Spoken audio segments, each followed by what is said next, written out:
out of the box or out of the water, whatever I call it, we have, oh God, don't drop it, Edge of Tomorrow, or Live, Die, Repeat, which apparently they are making a sequel to this called Live, Die, Repeat, and Repeat. But this is probably the weirdest movie, which they didn't know what to call it. It's like, I swear to God, it was Live, Die, Repeat in the first 2 weeks of release. Then they switched it to Edge of Tomorrow because no one was seeing it and they were so damn confused. Should they have been confused, or should they have watched this film?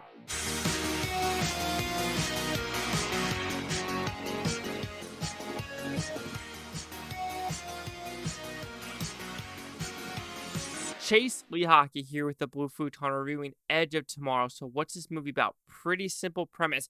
This is Tom Cruise as a major in this fake army, if you want to put it, in this alien invasion, and he is basically public affairs. He is there to basically tell people, we're going to win this war, we're going to win this war, we're going to win this war. But a 4-star general says, actually, you're going to the front lines. And he's like, no, I'm not. I'm a major. I'm PA. I'm going to blackmail you. But bam, he's a deserter, and now he went into battle one time and got blood from a mimic on him, and now he has to repeat the same day every single day until he figures out how to kill these aliens. So, I like this film. This was a weird movie. Okay, first off, love this film. But I think it's one of the movies, like I said, where people didn't know what they were watching or what they're getting themselves into. But I think it had like more of a cult following on DVD sales, streaming sales, and people realized, yo, you need to watch Edge of Tomorrow. It is that good. Tom Cruise, Emily Blunt, Bill Paxton does a fantastic job in this movie. It has the right humor, the amazing action, the realism. And you're like, wait a minute, Chase, it's an alien movie. How is it realistic? Well, the suits they are wearing are 80 to 120 pounds. They are doing a lot of stuff in backlots. The really only CGI elements are probably the aliens and some background effects. Explosions, them running, them shooting the guns are all real in camera, and that's why this movie works. Doug Liman, he has a bunch of hit and miss movies. Like, this one's good. I hated Jumper. Chaos Walking, is that what it's called? Chaos something with Tom Holland. Isn't as bad as what people are saying it is. He also did, I think, the first Bourne movie. Yeah, he did Bourne Identity, and I think he's going to do Live, Die, Repeat, and a new Tom Cruise movie where Tom Cruise is doing a spacewalks with SpaceX.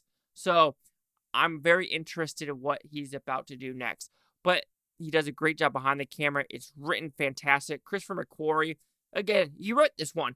Everything that guy touches, I swear, is gold. That, Mission Impossibles, Top Gun Mavericks. He's probably done way more that's in his filmography that's like, yo, you're like the Aaron Sorkin of action movies when it comes to doing a solid damn script. Like, he's an A-plus scriptwriter. Fantastic. Emily Blunt, I can't say enough. She does a fantastic job. She holds her own 120%. Tom Cruise holds his own 120%. The movie holds its own 120%. It's fantastic. Non-stop. Hysterical. There are parts where he's supposed to die, and it's never boring. With movies like this, you could become boring where it's like, okay, we're doing a Groundhog's Day. We're doing a Bill Murray Groundhog's Day. But there's enough oh shit moments are like, wait a minute, we're actually changing the story here, where it keeps you entertained for the whole roughly 2-hour-esque movie. If I have to give some negatives to Edge of Tomorrow, ooh, what are some negatives of this movie? Man, you have to be so damn nitpicky to talk about this movie. Yeah, you can say it's somewhat generic, and it is kind of predictable, and it could be a cliffhanger ending where you're like, ooh, what's he going to say? Does Emily Blunt actually know what's going on? But it's a fantastic sci-fi movie. This one is very hard to find faults for, but it's also a very hard movie to give 100% because you watch it, yeah, it's a good movie, but you're like, it's fun. It's fun, but it's not on that level where I could be like a Tremors kind of sci-fi movie. Like, that one holds something special in your heart where every time you watch Tremors, it's like chef's kiss. Here it is a chef's kiss, but it would make me feel kind of dirty to give it 100%. Have you ever felt that way? Where it's hard to give a negative, but it's also hard to give it 100%. Am I a hypocrite when it comes to Edge of Tomorrow? But overall, fun, fast-paced, great action, great comedy. It really, really holds its own. Edge of Tomorrow will receive a 4.5 out of 5 with Futon, so it goes at 90%. Let's see what the Critics News scores gave this one. You have critics a 91% with 337, Audience scoring 90% with over 100,000 critic consensus. Gripping, well acted, funny, and clever. Edge of Tomorrow offers entertaining proof that Tom Cruise is still more than capable of shouldering the weight of a blockbuster action thriller.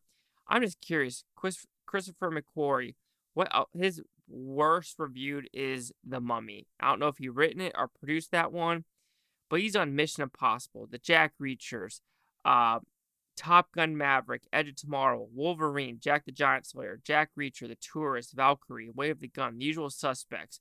He has a solid filmography. 90, 90, 91. Chase Hawk with the Blue Futon. Like, comment, subscribe. I don't know if these Futon Topi, you Futon, take watch a great day. Not care watch today, tomorrow, week from now, month and hour, year from now. I love every single one of you. Have you ever met anyone who did not like this movie? Now that is a question.